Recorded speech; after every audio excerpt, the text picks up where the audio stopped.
Olá, boa noite. Veja no Brasil TV. Uma criança de 4 meses cai da janela do 3º andar de um prédio em Campo Grande. Na hora do acidente não havia nenhum responsável na casa. Os estragos da chuva em Minas Gerais, em Ibirité, teve até queda de muros. Pacientes reclamam da falta de vacinas bivalentes no Distrito Federal, em meio à tentativa de aumentar a cobertura vacinal. E ainda hoje é o Dia do Forró. A data foi criada em homenagem ao nascimento de Luiz Gonzaga e tem festa em Caruaru, no Agreste de Pernambuco. Quarta-feira, dia 13 de dezembro, agora no Brasil TV.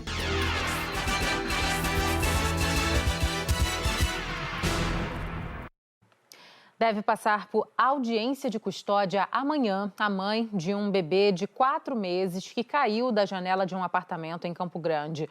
No momento da queda, a criança era cuidada pela irmã de 7 anos sem a companhia de nenhum adulto.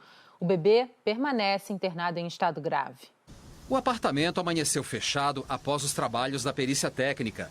Pela manhã, parentes da mãe das crianças estiveram no condomínio, mas evitaram dar declarações. A gente não vai dar informação, moço. A bebê de 4 meses caiu do 3º andar deste prédio no bairro Aero Rancho. No apartamento, não há proteção nas janelas. Conforme o delegado Gabriel Desterro, a bebê estava acompanhada da irmã de 7 anos e de um irmão de 3. Segundo investigações preliminares, a criança de 7 anos teria subido na cama para chegar na janela, se desequilibrou e a bebê caiu na grama do condomínio. Criancinha de 7 anos e ela relata que ela foi mostrar na janela para ela se acalmar, que ela estava meio agitada e havia algumas crianças brincando embaixo, então ela trouxe até a janela para acalmar a irmãzinha e ver a janela. No entanto, essa criança de 7 anos, ela praticamente não tem altura para chegar na janela, ela teve que subir na cama para chegar na janela. E segundo ela relata, a criança estava em pezinha e empurrou com as pernas o próprio corpo da irmã. Nisso que ela empurrou, fez esse movimento, acabou desequilibrando e a criança acabou caindo da janela. A criança foi levada por moradores do prédio até o hospital regional. Em seguida, transferida em estado grave para a Santa Casa, onde permanece internada na ala vermelha do pronto-socorro. A família não autorizou o hospital a divulgar informações sobre o estado de saúde da criança. A mãe foi levada para a delegacia de plantão do CEPOL para prestar esclarecimentos. Ela deve responder por abandono de incapaz e lesão corporal de natureza grave. A mãe das crianças já foi ouvida na delegacia. Pelas informações da Polícia Civil, ela disse que não estava em casa. Tinha ido até a residência de uma amiga que fica a 3 quadras do condomínio para pagar uma dívida. Disse ainda que deixou as crianças sozinhas com a porta do apartamento trancada e ficou ausente por aproximadamente meia hora. Ela negou que fazia isso com frequência, conforme denúncia de vizinhos. É um bebê pequeno, eu sou mãe, então a gente fica muito chateado com a situação, fica preocupado, até porque a gente não tem notícias, porque um bebê é uma queda muito alta. A gente torce para que ele se recupere logo, né? Os corpos de 4 homens mortos em um confronto com a polícia na manhã de ontem ficaram por cerca de 2 horas jogados no chão em frente ao hospital na cidade de Viana, na Baixada Maranhense. Os corpos foram levados para o Hospital Regional de Viana, na Baixada Maranhense, por uma equipe da Polícia Militar, após uma operação realizada na zona rural do município. O que chamou a atenção de todo mundo foi a maneira como os corpos foram tratados. Foram jogados no chão e, como se fossem animais, permaneceram lá por cerca de 2 horas. A situação só foi resolvida com a intervenção do Ministério Público, que orientou que o hospital recolhesse os corpos para dentro do necrotério. O hospital se recusava a receber os corpos porque a direção disse que não é atribuição daquela unidade de saúde fazer esse tipo de procedimento. O hospital nem tem médico legista. O procedimento correto, segundo a direção, seria ter encaminhado os corpos direto para o IML em São Luís. Os corpos, inclusive, já foram encaminhados para o IML. A Secretaria de Segurança Pública disse que o caso vai ser apurado pela Polícia Civil e também por meio de um procedimento administrativo aberto pelo comando da PM. De Santa Inês, Erisvaldo Santos para o Brasil TV. Em Goiás, 3 homens morreram em uma troca de tiros com a polícia militar. O confronto aconteceu depois que criminosos roubaram uma carga de cigarros. O confronto foi neste trecho da GO 520, que liga Lusiânia a Novo Gama. Segundo a Polícia Militar, os 3 homens estavam em um carro roubado. Assim que eles perceberam que estavam sendo seguidos pela PM, tentaram fugir. Segundo o tenente, já na região de Mata, os criminosos começaram a atirar contra os policiais. De pronto já foram recebidos por disparos de arma de fogo, havendo assim um intenso tiroteio. Os indivíduos foram alvejados, foram desarmados, prontamente foi acionado o socorro médico, que foi até o local. Os 3 homens foram socorridos e levados até o hospital de Valparaíso, mas não resistiram aos ferimentos e morreram. A Polícia Militar de Goiás informou que os 3 homens faziam parte de uma quadrilha que cometia roubo a veículos de carga, principalmente nas rodovias que cortam o entorno do DF. Segundo a Polícia Militar, pouco antes do confronto, os 3 homens participaram de um roubo de carga de cigarros em Lusiânia. Os criminosos renderam o motorista da empresa e o fizeram refém. Após algumas horas, sob a mira dos criminosos, a vítima foi liberada. No carro onde estavam os criminosos, os policiais encontraram a carga de cigarros que tinha sido roubada em Lusiânia. Perto do local do confronto, também tinha esse outro carro, que levava caixas de cigarros roubadas. Foi lançada em Petrolina a Operação Natal Mais Seguro e o Réveillon da Paz. Os programas vão aumentar o esquema de segurança no centro da cidade durante esse período de festas. A operação segue até janeiro. Nesse período, 725 agentes da Secretaria Municipal de Segurança Pública vão reforçar o policiamento no centro de Petrolina. Partimos do princípio de que o período natalino é um período que as pessoas vêm para o comércio para fazer as compras de final de ano e aí circula mais gente, circula mais dinheiro, principalmente nessa área comercial. Fizemos uma análise dos últimos 2 anos e identificamos que durante o mês de dezembro o número de crimes contra o patrimônio aqui na região do centro aumenta muito. Então, o nosso foco de recobrimento, porque o nosso serviço ordinário ele vai continuar, mas o foco desse recobrimento precisava ser aqui no centro. O patrulhamento, que também acontecerá nos pontos turísticos de Petrolina, será feito pela Guarda Civil Municipal e pelo Grupamento de Agentes de Segurança Patrimonial do município. Este ano, a Operação Natal Seguro conta com um investimento de R$130 mil. Além dos agentes, a operação contará com uma base móvel da Guarda Civil, que ficará estacionada ao lado da Praça Dom Malan. Na unidade, a população poderá registrar boletins de ocorrência. A Polícia Militar também está auxiliando a população. A Polícia Militar incrementou aí a Operação Papai Noel, que está em vigor desde o dia 1º deste mês, e agora participa em parceria do planejamento da Secretaria de Segurança Pública do município, essa parceria com a Guarda Municipal, para que a gente conseguisse aumentar o raio de atendimento, né, de lançamento de policiais, para que a gente fechasse todo o perímetro da área do centro de Petrolina. Faltando 2 meses para o Carnaval, o palco do maior show da Terra está no centro de uma disputa. Ontem, a Alerj aprovou um projeto de lei que devolve a Marquês de Sapucaí ao governo do estado. A prefeitura, que é a atual responsável, diz que o projeto é inconstitucional. A pergunta que fica é agora: como é que fica a questão do sambódromo? De quem é o sambódromo? O palco do maior espetáculo da Terra no centro de uma polêmica. A Alerj aprovou o projeto de lei que devolve o sambódromo ao governo do estado. A proposta do deputado Rodrigo Amorim, do PTB, é de revogar o decreto de lei número 224, que reconhecia o domínio da Marquês de Sapucaí e de outros imóveis da região da Cidade Nova à Prefeitura do Rio, depois da fusão do estado da Guanabara com o Rio em 1975. Se a gente analisar as últimas escolas campeãs, por exemplo, são escolas da região metropolitana, de fora da capital. Então, para o fomento, o desenvolvimento da nossa economia, do nosso turismo e da nossa cultura, aquele espaço físico tem que retornar para o estado. A votação foi ontem. Foram 44 a favor, 21 contra e 1 abstenção. A discussão acontece há 2 meses do Carnaval e perto do sambódromo completar 40 anos. O projeto ainda depende da aprovação do governador Cláudio Castro, que tem até a primeira semana de janeiro para avaliar se concorda ou não com a mudança. A Procuradoria-Geral da Prefeitura do Rio já se posicionou contra.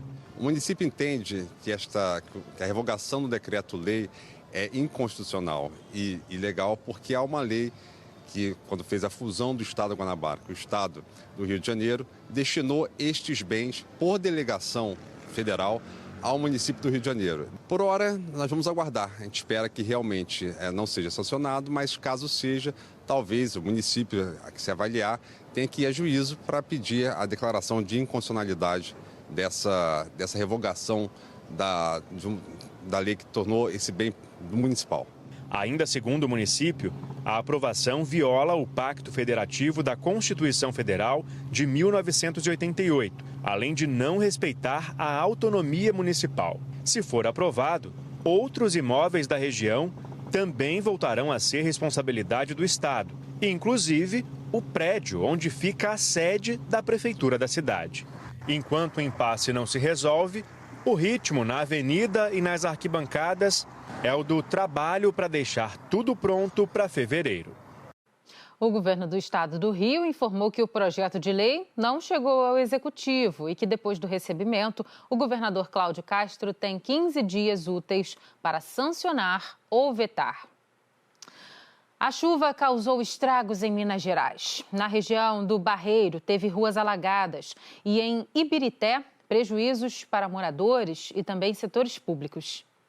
Oi, pessoal. Aqui em Ibirité, região metropolitana de Belo Horizonte, o temporal caiu no fim da tarde de ontem e trouxe muitos transtornos. Na Câmara Municipal da cidade, a força da água foi tanta que derrubou o muro do estacionamento. No bairro Canaã também, muito prejuízo para a população. Várias ruas do bairro ficaram encobertas pela enxurrada e 2 muros desabaram também com a força da água. Os moradores dizem que o problema é um córrego que não comporta o volume de água da chuva e acaba transbordando e causando todo esse transtorno. Uma escola municipal aqui da cidade, que já estava sem aulas presenciais por causa do desabamento de uma quadra, também foi afetada com a chuva de ontem. As salas ficaram alagadas. Segundo a prefeitura aqui da cidade, não houve desabrigados nem desalojados. Em Belo Horizonte, também teve transtornos na região do Barreiro. Várias ruas ficaram alagadas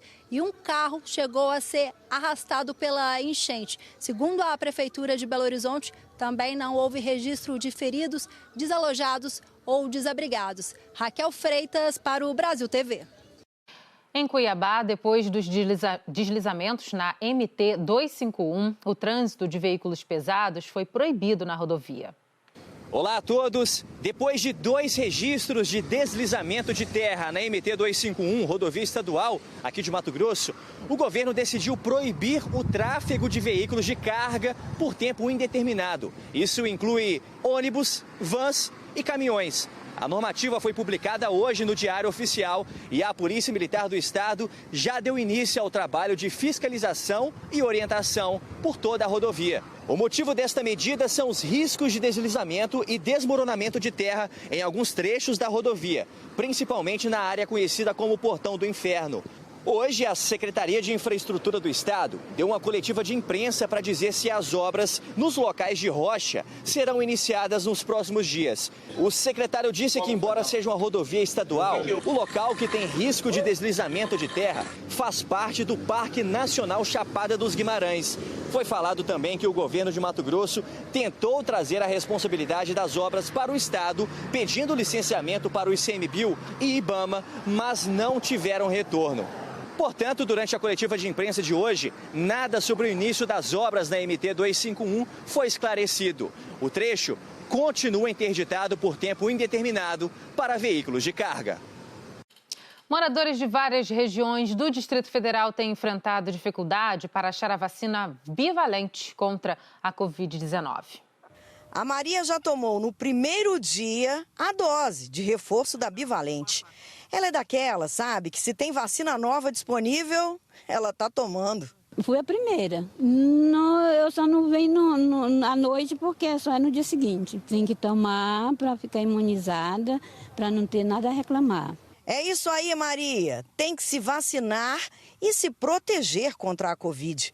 E ainda mais agora, com a identificação de 2 novas sublinhagens do vírus, o pessoal do grupo de risco deve tomar o reforço da bivalente, que começou a ser aplicado aqui no DF na última sexta-feira. E quem é esse público-alvo? São pessoas com 60 anos ou mais, imunocomprometidas acima de 12 anos. Nesses 2 casos, quem recebeu a última dose da vacina contra a Covid há mais de 6 meses. Os últimos dados de vacinação foram divulgados hoje pela Secretaria de Saúde. E até agora foram aplicadas 603.947 doses da bivalente. Uma cobertura vacinal baixíssima, de menos de 25%. Mas aí tem um porém. Enquanto tem muita gente que está com a carteira de vacinação incompleta, também tem muita gente que não está conseguindo encontrar a vacina nos postos de saúde. Nem a bivalente para todos, nem a bivalente de reforço. E isso em vários postos aqui do DF. O Francisco não achou a vacina no Gama. Fui informado que não tinha vacina. E a pessoa informou também que nem na rede de frios tinha e não tinha previsão para essa vacina chegar. A Maria não conseguiu se vacinar em Taguatinga. Eu fui segunda-feira no posto de saúde da Praça do Bicalho aqui em Taguatinga. Cheguei lá, já não tinha mais vacina. Eu e várias pessoas voltamos para casa. O Seródio disse que foi atrás da vacina no posto da Vila Planalto na sexta-feira passada e não tinha. Voltou na segunda e nada. Segundo a Secretaria de Saúde, todo o estoque que estava na rede de frio já foi distribuído para os postos e que agora espera o Ministério da Saúde enviar uma nova remessa de 30 mil doses, que deve chegar ainda hoje. Os especialistas reforçam, a vacina continua sendo a melhor opção para evitar casos graves e até a morte por Covid. E a taxa de transmissão aqui tem crescido. Passou de 0,80 para 0,86 em uma semana. E quanto mais perto de 1, maior o risco da doença sair do controle. Na última semana, 303 novos casos foram registrados aqui na capital. O Ministério da Saúde informou que 10 mil doses seriam entregues hoje no Distrito Federal. Outras 19.900 doses serão entregues só na segunda quinzena de dezembro. A seguir, criadores de aves no interior de São Paulo comemoram o aumento das vendas por conta das festas de fim de ano. Não saia daí.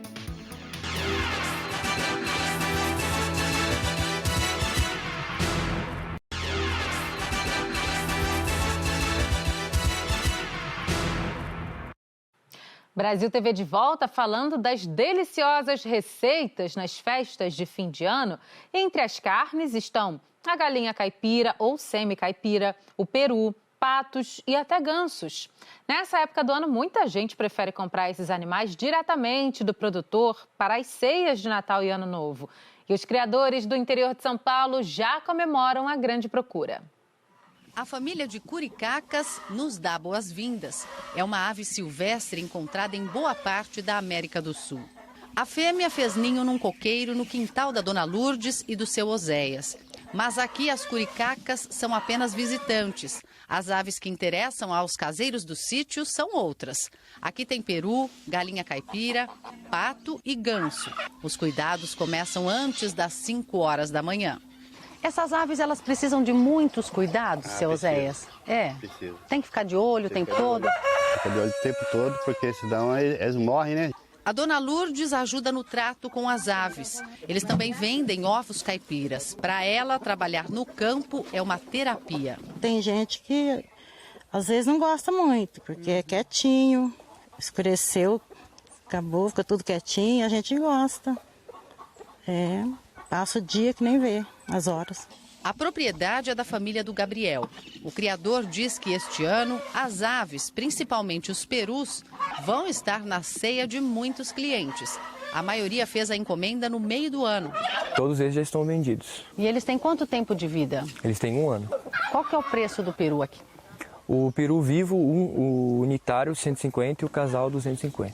Nesta granja em Bauru tem galinhas semi-caipiras. As aves são trazidas de longe nos primeiros dias de vida. Aqui eles não trabalham com a reprodução, eles compram os pintinhos do Rio Grande do Sul. Cerca de 5.000 unidades chegam todo final de semana. Aí alguns são vendidos para criadores da região de Bauru, outros vão para a granja, para engorda e em seguida para o abate. Um pintinho é vendido por R$ 3,50. Na granja, as aves são criadas em galpões como esse e são alimentadas com ração natural. A gente trabalha com trigo, a gente trabalha com a soja, a gente trabalha com a quirera, né, que é o milho, e nós temos o nosso núcleo também, né, que tem uns componentes, né, necessários para o desenvolvimento dos nossos frangos. Depois de 75 dias confinadas, as galinhas chegam ao ponto de abate, com 2 quilos em média. Nessa época, a Adriana conta que as vendas aumentam 30% se comparado com outros meses do ano. Graças a Deus, a gente não tem que reclamar, a procura está sendo bem grande. O telefone está aqui o dia inteiro perguntando se a gente tem. Na chácara do seu Rubens, em Bauru, tem pato, ganso e galinha caipira. O criador vende o ano inteiro. Mas nos meses de novembro e dezembro, a procura aumenta muito. O pato custa R$ 35,00, o ganso R$ 100,00 e a galinha caipira, o seu Rubens vende por R$ 50,00. Aliás, essa é a preferida para ceias de Natal e Ano Novo. Sempre vende, porque é uma carne mais saborosa, mais natural, né? Para os criadores de aves natalinas, as vendas de fim de ano representam praticamente um 13º salário. A gente sempre tem essa expectativa de vender bem mais, né? Porque esse é o intuito de todos que mexem com esse tipo de animal. E hoje é o Dia Nacional do Forró, a data escolhida pelo dia do nascimento de Luiz Gonzaga.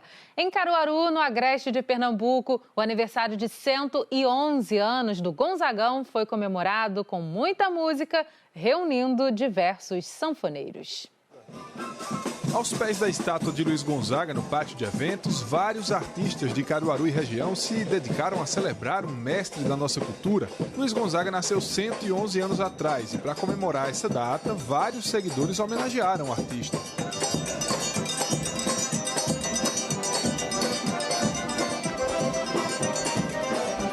Uma homenagem como essa mostra a importância do mestre Luiz Gonzaga para a cultura nordestina. Diferentes manifestações culturais participaram dessa homenagem a esse artista que tem uma importância fundamental para a música nordestina.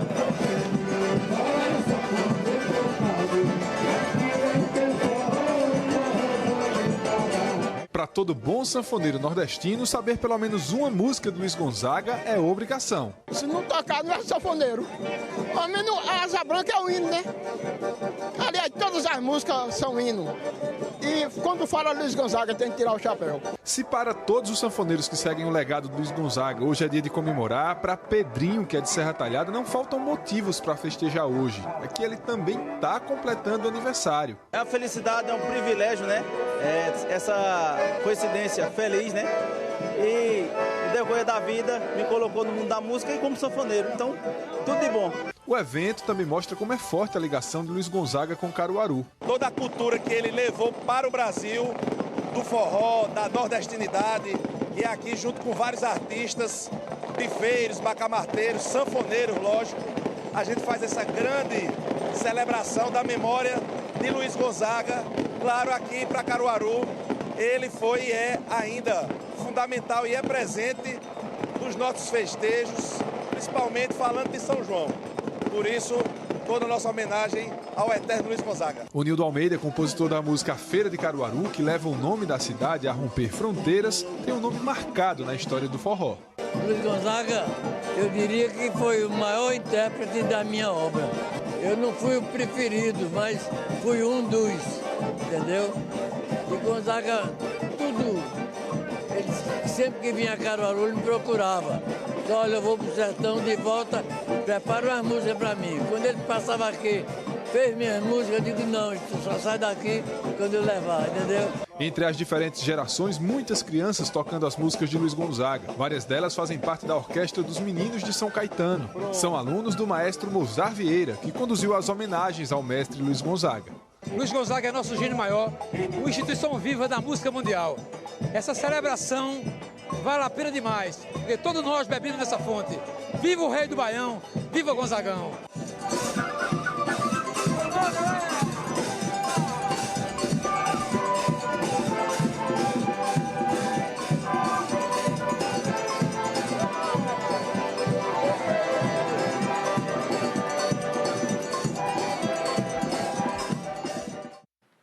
Bom demais. O Brasil TV fica por aqui. Outras notícias logo mais no Jornal Nacional, às 8h30 da noite, hora de Brasília. Uma ótima noite para você. Até amanhã.